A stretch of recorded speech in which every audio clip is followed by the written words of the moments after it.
Bismillahirrahmanirrahim. Elhamdülillahi Rabbil alemin. Ve la aqibatu lil muttaqin. Ve la udvana illa ala zalimin. Ve salatu ve selamu ala nebiyyina Muhammedin ve ala alihi ve sahbihi ve tabi'in. Rabbi şrahli sadri ve yassirli emri ve hlul uqdeten min lisani yefkahu qavli amma ba'd. İlk önce Allah Azze ve Celle'den isterim ki Allah Azze ve Celle bizi burada bir araya topladığı gibi Allah Azze ve Celle bizi Firdevs cennetlerinde de bir araya toplasın. Allah Azze ve Celle bizim etmiş olduğumuz bütün ibadetleri bizden kabul etsin. Ve biz Allah'ın yardımıyla Ramazan ayına sayılı günlerimiz kalıb. Allah bizi Ramazana yetiştirsin. Həqiqətən, eğer Allah bizi Ramazana yetiştirmiş olsa, çok büyük bir xeyri Allah Azze ve Celle bizi çatdırmış olacaq. Çünkü həqiqətən Ramazan ayı çok mübarek bir aydır. Allah Azze ve Celle'nin rəhmətinin yer üzerine suretle indiği ve Allah Azze ve Celle'nin qullarının birçoxsunu cəhənnəmdən xilas etmiş olduğu bir aydır. Ramazan ayı gelip çatmamışdan önce bize gerekli olan şey önceden hazırlık etmektir. Çünkü bir insan eğer bir şeye önceden hazırlık etmese, o şey ona gelip çattıktan sonra ona çok zaman insan hazırlık edebilmir. Necə Peygamber sallallahu aleyhi ve sellem buyurur ki, sonraya saklayanlar helak oldular. Yani meğer bundan daha büyük bir helak olmak olabilir. Ramazan gelsin, sen Ramazana hazır olmayasan ve Ramazanda da o xeyirlerden faydalanmadan Ramazandan çıxasan. Yani Ramazan ayı belə bəsitə alınabilecek bir ay değil. Necə Peygamber sallallahu aleyhi ve sellem minbərdəyken bilirsiniz Cibril gelir dua eləyir. Peygamber sallallahu aleyhi ve sellem de onun üzerine amin, amin, amin deyir. Etmiş olduğu dua neydi? Ramazana yetişip de bu aydan bağışlanmadan çıxan qulun burnu yerə sürsün deyir. O da onun üzerine amin deyir. Yani demek ki insan Ramazanda da bağışlanmayacaqsa, Ramazanda da Allah'ın rəhmətini cəlb etməyəcəksə, nə zaman bağışlanacaq? Nə zaman Allah'ın rəhmətini cəlb eləyəcək? Demək ki, Ramazan mühüm bir aydır. İnsan öncəsindən hazırlıq görməsi, hazırlaşması gereken bir aydır. Yəni, necə gəldi Ramazana girən insanlar, əmin olsunlar ki, necə gəldi də Ramazandan çıxacaqlar. Amma insanın etməsi gereken şey nədir? İlk öncə Allah'a dua eləmək. Çünkü Allah'dır muvaffaq edən, Allah'dır səni o ayın xeyirlərinə çatdıran, Allah'dır səni bağışlayan. Mütləq əl açıb Allah'a dua etmək lazımdır ki, ya Rabbi, bizi o xeyirlərə muvaffaq et. Necə ki, Musa aleyhisselam əl açır Allah'a dua eləyir. Sənin mənə indirəcəyin hər xeyrə mən möhtacam, ya Rabbi. Biz də əl açıb Allah'a dua eləyəcək, ya Rabbi. Sən bizi muvaffaq etməsən, biz muvaffaq ola bilməyəcək. Sən ən xeyirli ayda bizi bağışlamasan, biz bağışlana bilməyəcək, ya Rabbi. Sən bizə yardım etməsən, bizə kimsə yardım edə bilməyəcək, ya Rabbi. Allah'tan istəyəcək. Yəni, biləcək ki, necə Allah Azze ve Celle buyurur ki, və ilallahi turca'ul umur. Bütün işlər sonda Allah'a qayıdır. Yəni, bunu bilən insan, bütün işlər sonda Allah'a qayıdır. Nə işi olur olsun Allah'a yönələcək. İstər dünyavi, istər uxravi. Nə iş olursa olsun, mütləq Allah'a yönəlib Allah Azze ve Celle'den yardım istəməlidir. İkincisi, məsələ bizim əməl etməyimiz də deyil. Məsələ bizim əməl etməyimiz deyil. Etmiş olduğumuz əməlləri Allah bizdən qəbul eləyəcək, yoxsa yox. Mühüm olan budur. Yəni, əməl etmək, Ramazan gələcək insanların çoxu oruç tutacaq. Ramazan gələcək insanların çoxu təravih qılacaq. Ramazan gələcək insanların çoxsu sədəqə verəcəklər. Fəqət məsələ nədir? Allah onu bizdən qəbul eləyəcək, yoxsa yox. Baxın, şeyxlərdən biri danışır, deyir ki, İbrahim aleyhisselam Kəbəni inşa edir, düzdür? Kəbəni inşa etdiyi zaman ta o gündən son günə qədər, nə qədər ki insanlar orada ibadət edəcəklər, hər addımından İbrahim aleyhisselama savab var. Hər addımından gələn, gedən insanların təsəvvür elə böyük bir əcr var ortada, düzdür? Böyük bir fayda var. Və İbrahim aleyhisselam bunu inşa etdiyi zaman bir peygamber olması səbəbilə nə etdiyini, necə böyük bir əməl etdiyinin fərqindəydi. Fəqət deyir, diqqət edin. İbrahim aleyhisselam bu əməli etdikdən sonra kənara çəkilir və deyir ki, Rabbənə təqabbel minnə. Rabbimiz bunu bizdən qəbul et. Deyir ki, İbrahimin qorxusu başqa şey değildi. İbrahim və yaxud da etmiş olduğu əməllə qürurlanmadı. Ehtiyacı olan şey Allah'ın o əməli qəbul etməsiydi. Və Allah'a əl açır, onu istəyir ki, ya Rabbi, etmiş olduğumuz bu şeyi bizdən qəbul et. Yenə baxırıq Məryəm anamıza, etmiş olduğu şey neydi? İsa aleyhisselam haqqında, Allah'ım bunu məndən qəbul et. Yani bütün salih olan insanların etmiş oldukları əməllərin müqabilində Allah'tan istemiş oldukları şey, ya Rabbi, bu etmiş olduğumuz şeyleri bizden qəbul et. Çünkü Allah qəbul eləməsə, sənin etmiş olduğun şey fayda verməyəcək. Necə İbn Qayyim rahimehullah deyir ki, sanki nəyə bənzəyir deyir? Sən bir səfərə hazırlaşırsan, özün üçün acıqa toplayırsan. Lakin deyir, səfərə çatanda çantanı açırsan, görürsən ki, içində heç bir şey yoxdur. Səbəb, çantanın deyir, bir yeri yırtıq olub və deyir, qoymuş olduğun hər şey oradan düşüb. Və insanın həmin o Allah'ın qəbul etməsi də belədir. Sən bir əməlin salih, Allah'a səlim, salamat çatmasını istəyirsənsə, mütləqdir Allah'ın qəbul etməsi mühümdür. Allah qəbul etsə, səlim salamat çatacaq, Allah qəbul etməsə səlim salamat çatmayacaq. Demək ki, bizim çox ibadət etməyimiz, çox Ramazanda qunut tutmağımız bizə əsas fayda verən şey o deyil.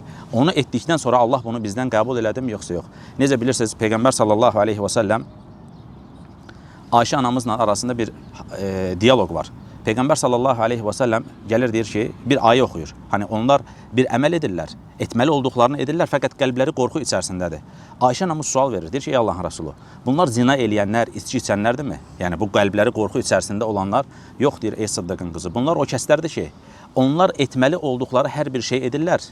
Fəqət qorxmuş olduqları şey, görəsən Allah etdiklərimizi qəbul elədi, yoxsa yox? Bundan qorxurlar. Yəni həmin o vəsf edilən sifət, qorxu sifəti bütün xeyirli insanların olub və Allah Azza və Cəllə də bu kimsələri tərif edir. Onlar ki, etməli olduqlarını edirlər və lakin onların qəlbləri qorxu içərisindədir. Amma biz nəfsimizə dönüb baxsaq, etmiş olduğumuz şeylərin müqabilində həqiqətən də biz qorxu içərisindəyik, yoxsa yox? Və ya edəcəyimiz əməllər qorxu içərisinə düşürükmü etdikdən sonra? Məsələn, Ramazanda oruç tuturuq, gecələr ibadət edirik, Quran xətm edirik. Qorxu gəlirmi içimizə? Yəni, həqiqətən Allah görəsən bunu məndən qəbul elədi, yoxsa yox? Mən oxuya bilərəm, 10 dəfə də Quranı xətm edə bilərəm. Mühüm olan Allah Azza və Cəllənin o əməli bizdən qəbul etməsidir. Bu işin birinci tərəfi və ən mühüm tərəfi ki, biz Allahdan, Azza və Cəllədən yardım istəyəcəyik və öncəsində Allaha dua eləyəcəyik ki, ya Rabbi, bizi muvaffaq et, etmiş olduğumuz ibadətləri bizdən qəbul et. İkincisi, biləcəyik ki, önümüzə gələn Ramazan ayı bizim üçün bir tərbiyə ayıdır. Yəni Ramazan ayı elə belə bir ay deyil, tərbiyə ayıdır. Necə Allah Azza və Cəllə buyurur ki, ya eyyuhəl-ləzinə əmənu, kutibə aleykumus-siyam, kəmə kutibə aləl-ləzinə min qablikum, ləalləkum təttəqun. Ey iman gətirənlər, oruc sizdən öncəkilərə vacib edildiyi kimi, sizə də vacib edildi ki, nədən dolayı?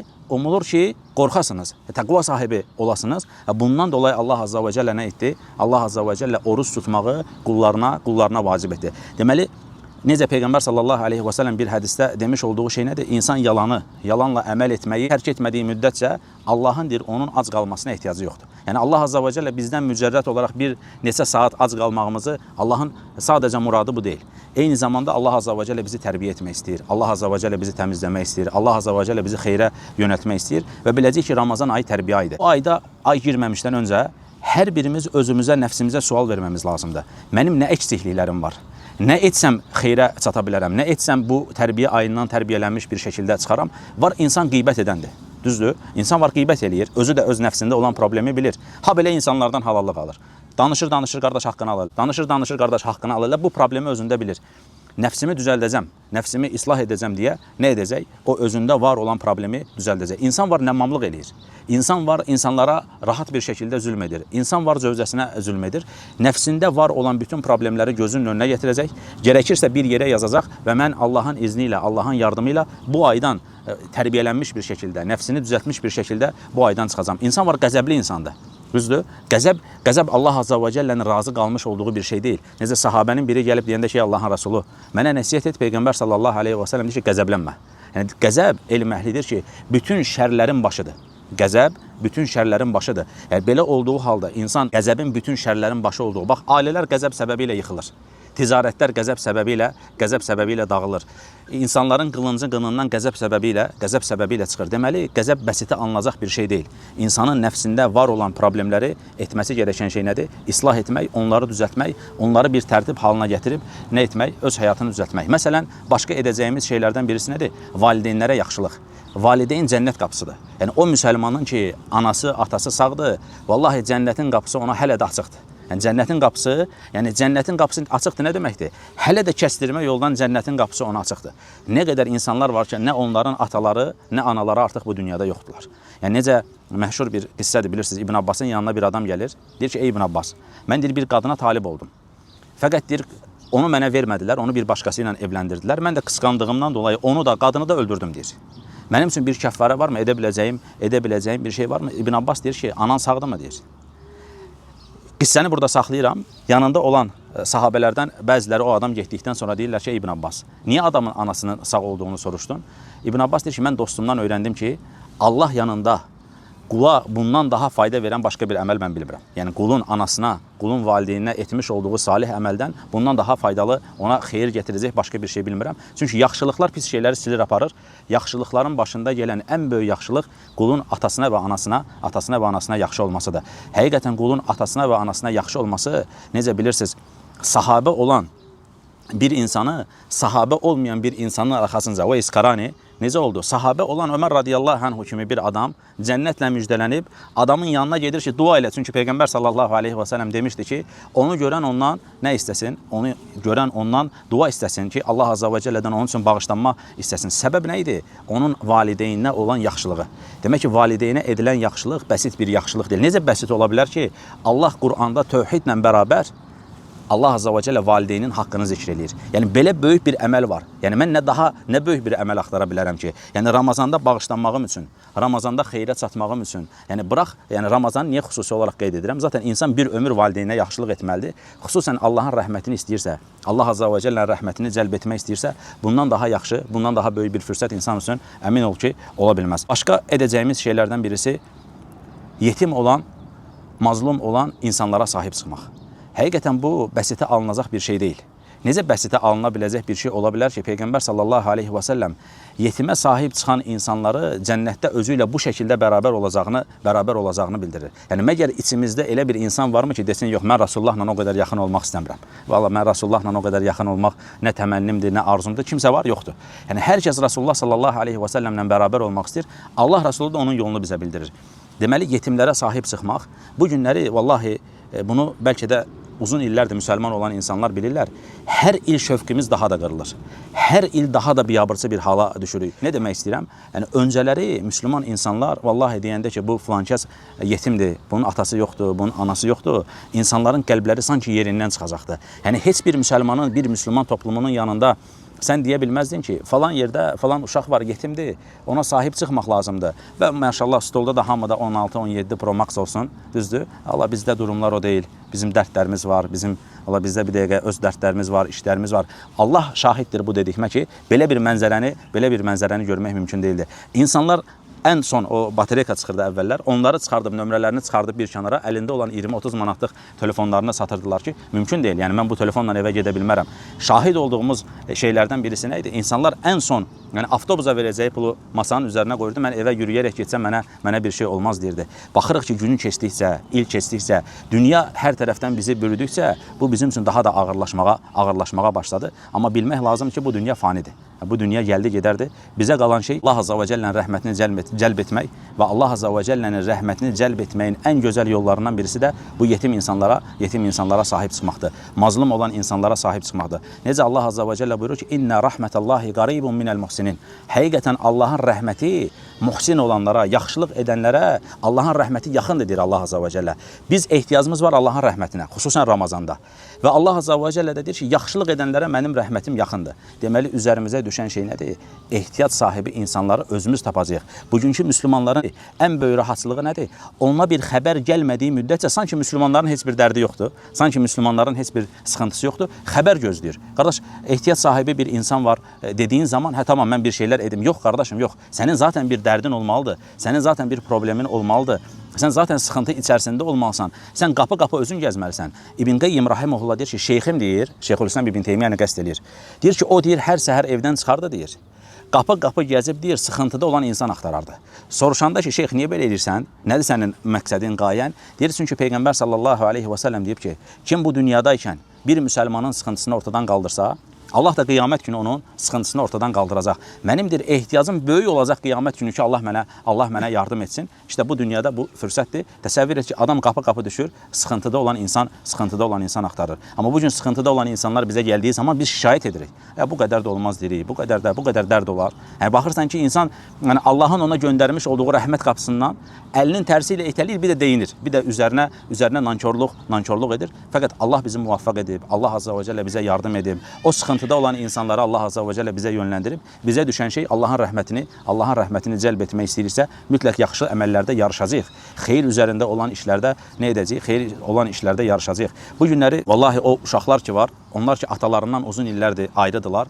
Gedin onların gözlərinin içərisinə diqqətlə baxın, görəcəksiniz ki, onların içərisində elə bir qırğınlıq var ki, onların gözlərinin içərisində elə bir kədər var ki, yəni insan cürət edib, vallahi mən şəxsən cürət edib 10 saniyə, 20 saniyə onların gözünün içinə baxa bilmirəm. Yəni o gözün içinə baxmaq həqiqətən cürət tələb edir. O kədərlə, o qəm qüssə ilə sən onun gözünün içinə baxdıqdan sonra evə gəlib öz övladlarının şənlik içərisində oynadığını, öz övladlarının necə nankorluq etdiklərini, öz övladlarının necə meyvənin yarısını yeyib yarısını tulladıqlarını gördüyün zaman bir evdə də biriləri banan yeyəndə, xəstələnəndə biriləri ona banan gətirəndə sevinir.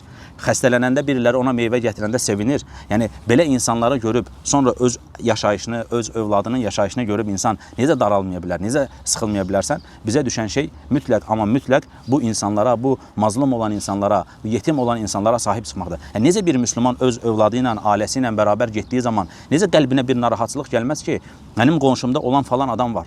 İllərdir mənim qonşumda atasından uzaq, anasından uzaq, bəlkə də atasını illərdir görmür, bəlkə atasını aylardır görmür, bəlkə atasını dəmir barmaqlıqlar arxasında 3 aydan, 6 aydan, 1 ildən bir görür. Fəqət buna rəğmən mən bir dəfə gedib onun başına sığal çəkməmişəm. Məgər buna rəğmən mən bir dəfə olsun gedib onun əlindən tutub onu aparıb öz övladımı gəzdirdiyim kimi gəzdirməmişəm. Məgər bunların hesabı olmayacaq?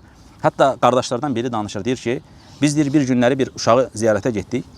Deyir, uşaq qayıtı dedi ki, sən deyir, mənim atamın dostlarındansan. Dedim ki, bəli, mən sənin atanın dostlarındanam. Deyir, uşaq bizə deyir, elə bir dərs verdi ki, deyir, vallahi o gündür, bu gündür, deyir, özümə gəlməmişəm, deyir. Deyir, uşaq qayıt edir ki, bəs deyir, atam demişdi ki, mənə nəsə olsa mənim dostlarım sizi çox ziyarət edəcək, deyir. Təsəvvür edirsən?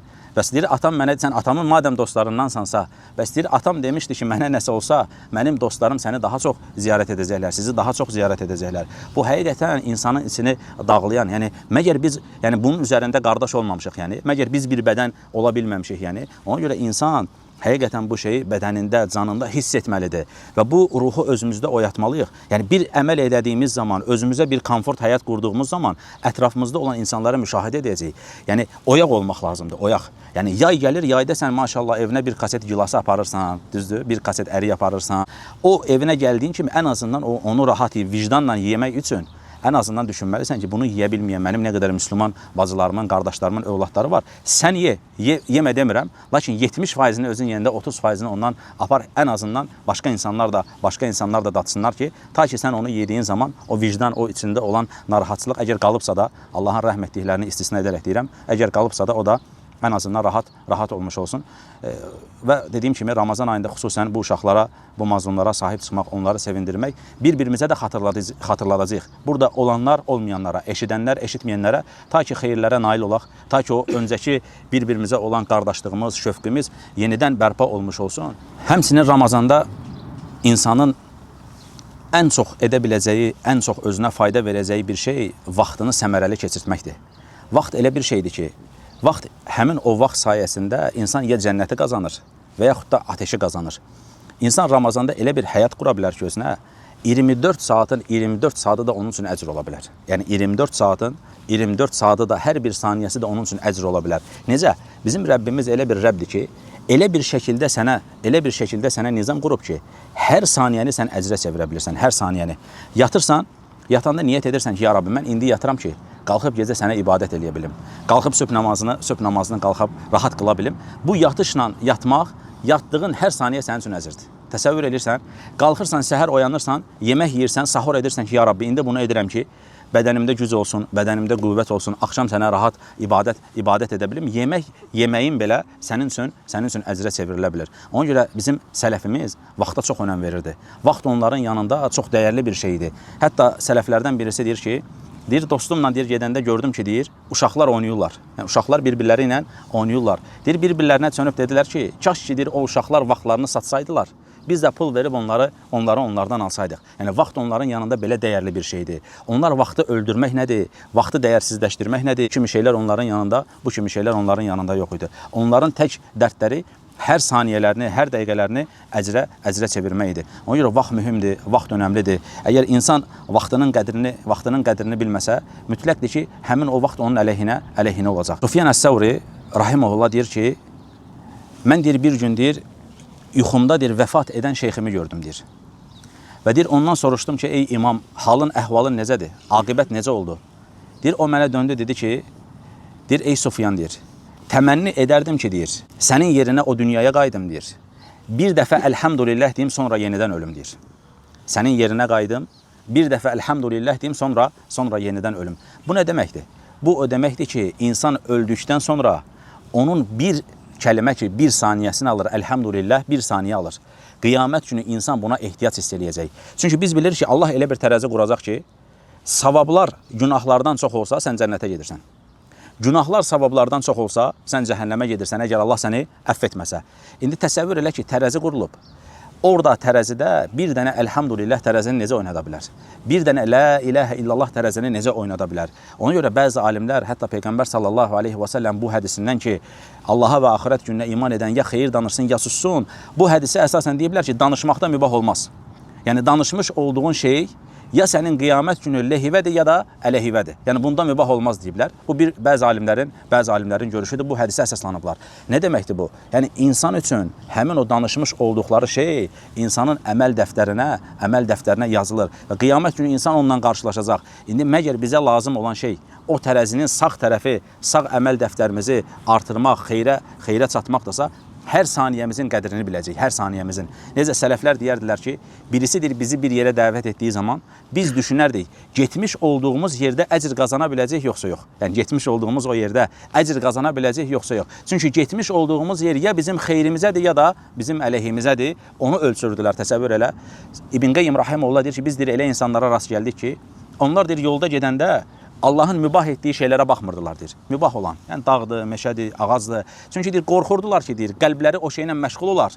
İçində olan o Allah ilə aralarında olan rabitə bu səbəblə qopmuş olar. Təsəvvür elə adamlar nələrə diqqət ediblər. Bu bizim üçün bu günləri çox əl çatmaz, çox dəhşət bir şey kimi görsənir. Fəqət kişilər bunu yaşayıblar. İnsanlar bu hissləri yaşayıblar. Bizə düşən şey vaxtımızın dəyərini, vaxtımızın qədrini biləcək. Və mühüm olan işlərdən birisi yeməyimizə diqqət eləyəcək. Xüsusən də Ramazan ayında. Çünki yemək elə bir şeydir ki, insan yeməyi çox yediyi zaman Allaha rahat şəkildə qulluq eləyə bilmir. Bir şey ki, sələfdən birisi deyir ki, biz gənclikdə az yedik ki, yaşlandığımız zaman Allaha gözəl ibadət edə bilək. Təsəvvür elə, gənc vaxtında az yeməyə niyyət edir ki adam, mən yaşlananda Allah Azza və Cəlləyə ibadət eləyə bilim. Ona görə bu insanlar 90-95 yaşında Allaha qulluq edirdilər. Ona görə bugün biz 30 yaşında sünnət qıla bilmirik. Amma o insanlar 90-95 yaşlarında 100 rükət gecə namazı adam qılır. 50 rükət adam gecə namazı qılır. Səbəb nədir?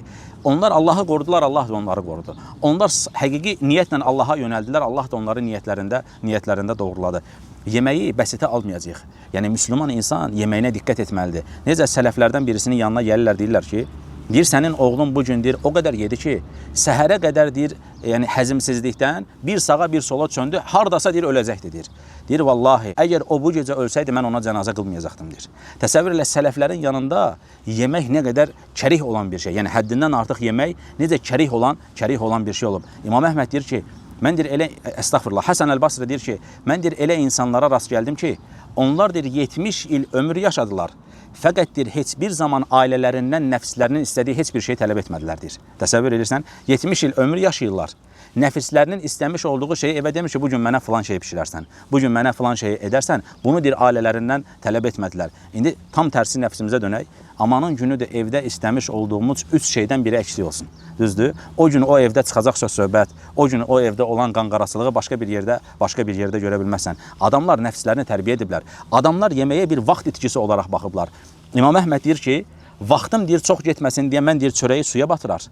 Elə bir şəkildə ağzıma qoyardım ki, deyir, ta ki, deyir, onu çeynəməklə çox vaxt itirməyim.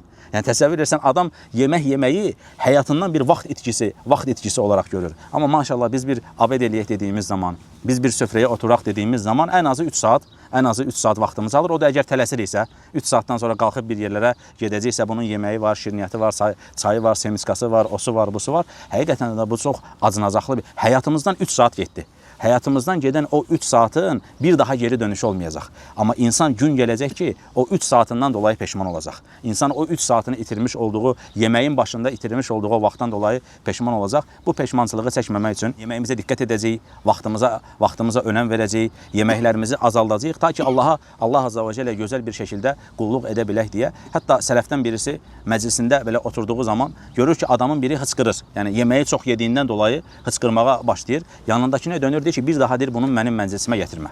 Necə Peyğəmbər sallallahu aleyhi və səlləm buyurur ki, mömin deyir, bir qarın yer, kafir isə 7 qarın yer.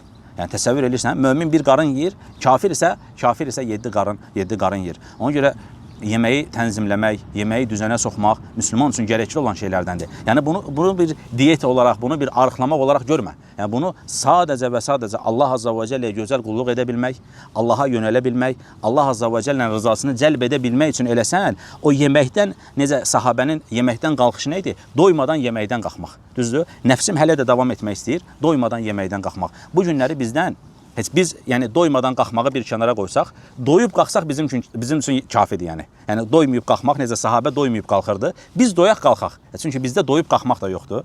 Çünki nədir? Ta sona qədər artıq yəni o həddə qədər ki, yemək yeməyi boş ver. Sən çay içməyə yer tapa bilmirsən. Artıq su içəcək, hava alacaq yerin qalmayıb. Bu həqiqətən böyük bir müsibətdir. Bu həqiqətən böyük bir həlakdir. İnsanın öz əli ilə özünü həlak etməsidir. Yəni işin sonunda nə var? Bəsit bir, yəni o yemək ki, bir saatdan sonra səndə yoxdur. Onun heç bir əsəri yoxdur. Bir dəqiqədən sonra sənin ağzında bütün dad etdi. Yəni dad ağza daxil oldu, bitdi. Boğazdan aşağı düşdü. Sənin üçün orada heç bir fərq yoxdur. Ona görə necə sələflər deyərdilər ki, belini dik tutacaq bir neçə loxma sənin üçün kifayətdir. Belini dik tuta biləcək bir neçə loxma sənin üçün kifayətdir. Baxırsan ki, adam şişib, adam partlayır yeməkdən, şirniyyat gəlir. Yəni məclislərimizdə sonda şirniyyat gəlir. Adam deyir, verdir, onun yeri ayrıdır. Yəni, sanki onun mədəyə gedən ayrı bir yolu var. Onun yeri ayrıdır deyir. Oradan da başına başqa bir müsibət alır. Yəni amma sələflər belə etmirdilər. Necə öyrənmiş olduğumuz şey nədir? Mədəni 3 hissəyə bölmək. Allah Resulü Aleyhisselatü Vesselam'ın bizə öyrətdiyi 3də birini yemək üçün, 3də birini içəcək üçün və 3də birini də hava üçün. Maalesef bizdə 3də 1 Allah artıq o say haralarda da Allah Azza və Cəllə bilir. Ta bunu öz nəfsimiz üçün edə bilmiriksə, madəm bunu öz nəfsimiz üçün bacarmırıqsa, burada bir iradə ortaya qoya bilmiriksə, bunu Allah üçün eləyəcəyik. Əgər biz Allah üçün bir yeməyi tərk edə bilmiriksə, biz Allah üçün daha nəyi tərk edə bilərik ki? Biz Allah üçün bir önümüzə qoyulan şirniyyatı tərk edə bilmiriksə, biz yeməyi tərk edə bilmiriksə, Allah üçün nəyi tərk edib, Allah üçün nəyi qəbul edəcəyik, Allah üçün nədə fədakarlıq edəcəyik, bunu da varın siz düşünün və dediyim kimi bu da mütləq həyatımızda düzəlməsi gerəkən, xüsusən də Ramazan ayında diqqət edilməsi gerəkən şeylərdəndir. Çünki adam bəzən sahuru elə bir şəkildə eləyir ki, iftara qədər acımasını boş ver. Yəni bir sonraki iftara qədər adam yeməsə, ona bir zərər toxunmaz. Yəni gecə yeməyini o formada yer ki, mümkün deyil adamın qalxıb təravih qılması. Təravih kimi önümüzdə bir xeyir var. Fəqət adam, miskin adam onu yeməklə nə edir? Yatmaqla, yeməklə keçirdir. Ramazan ayı yemək, yatmaq bu şeylərin ayı deyil. Ramazan ayı Allahın rəhmətini cəlb etməyin ayıdır. Gecə namazlarının qılınması gerəkən bir ayıdır. Quran ayıdır ki, baxırsan ki, insanlar Ramazan gəlir çatır. Fəqət Ramazan ayı Quran ayı olmağına rəğmən adam Quran oxumur.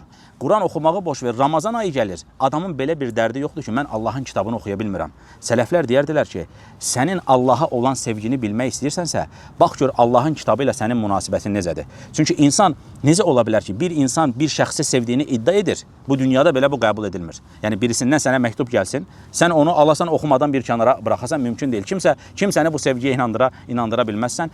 Qulun qarşıdakının sözünə vermiş olduğu dəyər onun sevgisi qədərdir. Sənin məni dinləmiş olduğun qədər, sənin məni anlamağa çalışdığın qədər nəyi qədərdir? Məni sevdiyin qədərdir. Çünki bir insan bir insanı sevirsə onun kəlamına, onun sözünə önəm verir. Ən uca misallar Allaha aiddir. Əgər biz Allaha sevdiyimizi iddia ediriksə, Allah Azza və Cəllə canımız fəda olsun deyiriksə, fəqət bundan sonra Allahın kəlamı ilə iç-içə deyiriksə, Allahın kəlamını oxumuruqsa, bu həqiqətən böyük bir müsibət. Və xüsusən də Ramazan ayında insan Allahın kitabını oxuya bilmirsə, məhrum olursa, nəfsimizə sual verək. Bir incələməyə ehtiyac yoxdur. Düzdür? Bu bizim yolumuz deyil. Nə də Allah Azza və Cəllənin qullarından tələbi deyil insanlarda olanı açığa çıxartmaq. Çünki Allah hər kəsin öz nəfsini hesaba çəkməsini istəyir. Biz öz nəfsimizə hesaba çəkəcəyik. Hər birimiz öz nəfsimizə sual verək. Ən son hansı Ramazan mən Allahın kitabını başından sonuna xətm etmişəm? Əgər o sualın cavabı yox, mən xətm etməmişəm, hətta keçən Ramazan xətm etməmişəm, ondan öncəki Ramazan xətm etməmişəm, gör sənin Allah ilə aran nə qədər açılıb. Gör sənin Allah ilə bağın nə qədər sən Rəbbini sevdiyini iddia eləyə bilərsən ki, sən bundan sonra qalxıb deyə bilərsən ki, mən Allahı sevirəm, mən Allaha canım qurban, amma Allahın kitabı ilə heç bir əlaqəm yoxdur, mümkün deyil. Mütləq sevən sevdiyinin kəlamına önəm verməlidir. Biz Allahı seviriksə, onun kitabı ilə iç-içə olacağıq. Bu həm əcr baxımından, həm də həyatımızda Allahın kitabı ilə çox iç-içə olan insanlar, onlar dünyada bir hadisə ilə qarşılaşdıqları zaman baxış açıları, etmiş olduqları əməl, edəcəkləri əməl Allahın kitabına görə olur. Məgər sahabədə bu belə deyildi? Baxırıq sahabənin həyatına, Bədir günü Peyğəmbər sallallahu aleyhi və səlləm əshabı ilə bərabər oturanda, əshabdan Allah Resulü aleyhissalatu və səlləm nə istəyir? bir şeyler deyin deyir. Nə edəcəyik, nə olacaq? Onda sahabə bir şey xatırlayır. Xatırlamış olduğu şey nə idi? Ey Allahın Rəsulu deyir. Sən bizdən bir şeylər gözləyirsən. Gəl deyir biz sənə deyək deyəcəyimizi. Vallahi deyir biz Musanın qövmünün Musaya dediyini sənə deməyəcəyik. Yəni sən və Rəbbin gedin orada savaşın. Biz də burada gözləyəcəyik. Vallahi deyir ey Allahın Rəsulu belə bir şey deməyəcəyik. Kiminlə savaşmaq istəyirsən savaş, bizi öz yanında tapacaqsan. Sən dənizə girsən bizi də səninlə bərabər girən görəcəksən. Ey Allahın Rəsulu deyirlər. Sən bizim mallarımızdan nə qədər istəyirsən al. Vallahi bizim mallarımızdan aldığın bizim üçün saxladığından bizə daha sevimli olacaq. Kiminlə düşmənçilik etmək istəyirsən düşmənçilik et, vələf ki onlar bizim dostlarımız olsa. Kiminlə dostluq qurmaq istəyirsən dostluq qur, vələf ki onlar bizim düşmənlərimiz olsa. Ey Allahın Rəsulu bizi sənin yanında tapacaqsan. Nə demək istəyirəm burada? Sahabə bu hadisə ilə qarşılaşdığı zaman Qur'an ilə o qədər iç-içədirlər ki, ilk ağıllarına gələn Qur'andan bir qissə olur. Bir zaman bu hadisə ilə Musa aleyhisselam da qarşılaşdı. Musa'nın qövmü ona nə dedi? Sən və Rəbbin gedin savaşın, biz burada gözləyəcəyik. Fəqət dedilər biz bunu deməyəcəyik ey Allahın Rəsulu. Biz də Qur'an ilə iç-içə olsaq, həyatımızda problemə düşdüyümüz yerdə mütləq Allahın kitabında olan hadisələr gözümüzün önünə gələcək və Allahın istəmiş olduğu şeyi ortaya qoyacaq bərabərində. Lakin belə olmasa, görəcəyik ki, bir şey həyatımızda rastlaşırıq. Fəqət öz nəfsimizlə, öz havamızla, necə gəldi, öz düşüncələrimizlə, atalarımızdan gördüklərimizlə, varovskoy həyatda o cahiliyyədə yaşadığımız şeylərlə hökm etməyə başlayırıq və görürük ki, həyatımız Allahın kitabı ilə ziddir. Nə qədər Allahın kitabı ilə iç-içə olacaq, bir o qədər o bizə xeyir gətirəcək. Və son bir məsələ, həqiqətən hamımız buna şahidik ki, nə qədər insanlar var ki, onlar keçən Ramazandan bu Ramazana yetişə bilmədilər. Biz də ola bilsin ki, önümüzə gələn Ramazana Allah bizi muvaffaq etsə, Allah bizi yetişdirsə, ola bilər ki, bir daha o Ramazana yetişə bilməyək. Nə deməkdir bu? O deməkdir ki, önümüzə gələn Ramazana Allah bizi muvaffaq etsə, həmin o önümüzə gələn Ramazana 4 əllə sarılaq. Çünki əgər o Ramazanı itirsək, və bir daha Allah bizə Ramazan nəsib etməsə, çox böyük bir faydanı itirmiş olacaq. Bizə düşən şey nədir? Ola bilər ki, bu mənim son Ramazanımdır. Yəni, Ramazana girdiyimiz ilk gündən son günə qədər özümüzə deyəcəyik. Ola bilər ki, bu mənim son Ramazanımdır. Ola bilər ki, Allah bir daha mənə Ramazan göstərməz. Bunu düşünən insan, bunu göz önündə bulunduran insan mütləq ki, Ramazana 4 əllə sarılacaq. Mütləq ki, Ramazanın gecəsini, Ramazanın gündüzünü, son 10 gecədə olan Qədir gecəsini elə bir şəkildə axtaracaq. Elə bir şəkildə, çünki Ramazan ayında gücünüz yetdiyi qədər az yatın. Yəni, çünki bir halda ki, ehtimal var ki, bir daha o Ramazana yetişə bilməzsən. Vallahi bizim elə qardaşlarımız var ki, qardaşlar bilirlər. Yəni, onlar bu Ramazanın içərisində edəcəyi xeyirlərdən danışırdılar. Düzdür? Fəqət o Ramazan, bu Ramazan artıq adamlar yoxdular. Sən onlara desəydin ki, 33 yaşında olan qardaşa desəydin ki, sən bir daha Ramazan görməyəcəksən, mümkün deyildi. Onun ağlının ucundan keçməzdi. Fəqət ağlının ucundan keçməyən tam həyatının ortasından keçmiş oldu. Ona görə biz ölümü daim gözümüzün önündə tutsaq, daim ölümü burnumuzun dibində hiss etsək, bu bərabərində bizə gətirəcəyi xeyir Ramazandan gözəl bir şəkildə faydalanmaq, Ramazandan gözəl bir şəkildə yararlanmağa səbəb olacaq. Əli radiyallahu anhu bir gün qəbirlərin yanından keçəndə deyir ki, ey qəbir əhli, istəyərdim ki, deyir, sizdən nəsiyyət istəyim. Siz də mənə nəsiyyət edərsiniz. Deyir, lakin deyir, siz mənə nəsiyyət edəcək olsanız, muhtemelen deyir, mənə bunu deyəcəkdiniz ki, ey Əli, özünlə azuqə gətir. Ey Əli, özünlə azuqə gətir. Ey Əli, özünlə azuqə gətir. Bizim vallahi ən böyük ehtiyacımız olan şey azuqə toplamaqdır. Ramazan ayı da azuqə toplamaq üçün elə bir aydır ki, həqiqətən də o ayda insan bağışlana bilməsə, ondan sonra insan nə zaman bağışlanacaq, onu da varın siz düşünün. O qismini də sizə buraxaraq Allah Azza və Cəllədən istəyirəm ki, Allah bizi Ramazana yetişdirsin. Allah Azza və Cəllə bizi Ramazana yetişdirdiyi kimi o ayın xeyirlərinə də muvaffaq etsin. Allah Azza və Cəllədən istəyirəm ki, bizi Ramazandan tərtəmiz bir şəkildə bağışlanmış olaraq Allah bizi çıxartsın. Allah Azza və Cəllə bizi neçə belə xeyirli Ramazanlara Allah bizi muvaffaq etsin, Allah bizi yetişdirsin. Allahdan istəyirəm ölüb gedən qardaşlarımıza rəhmət etsin. Allah onların günahlarını bağışlasın. Allah Azza və Cəllə onları cənnətin ən gözəl yerlərinə qoysun. Allah od əzabını bizə haram etsin, qəbr əzabını bizə haram etsin. Yenə Allah Azza və Cəllədən istəyirəm ki, Allah mazlum olan, zülm altında olan, göz yaşı axıdan insanların Allah o göz yaşlarını sevinç göz yaşlarına dəyişsin. Allah Azza və Cəllə içimizə bu Ramazanda elə bir fərahlıq versin ki, oturaq sevindiyimizdən ağlayaq ki, ya Rabbi, sən buna qadir olan bir Allahsan. Bu sevinci Allah bizə yaşamağa nəsib etsin. Allah zalimları həlak etsin. Allah müsəlmanlara, mazlumlara əziyyət edən hər bir kəsə əziyyət etsin. Allah onları ifşa etsin. Allah onları rəzil rüsva etsin. Allah Azza və Cəllə kafirləri bir-birinə düşmən etsin. Allah onları bir-birlərinə elə bir şey keçirsin ki, müsəlmanlara ayıracaq bir dəqiqələri belə olmasın. Allah Azza və Cəllə onları yerin dibinə keçirsin. Allah onları tək-tək saysın. Allah onları tək-tək öldürsün. Nə qədər ki, yer üzərində zalim var, Allah onlardan sonra gələnlərə onları ibrət etsin. Allah Azza və Cəllə bütün müsəlmanlara və mazlumlara yardım etsin. Allahumma amin, Allahumma amin, Allahumma amin. Və axiru davana elhamdülillahi rabbil alamin.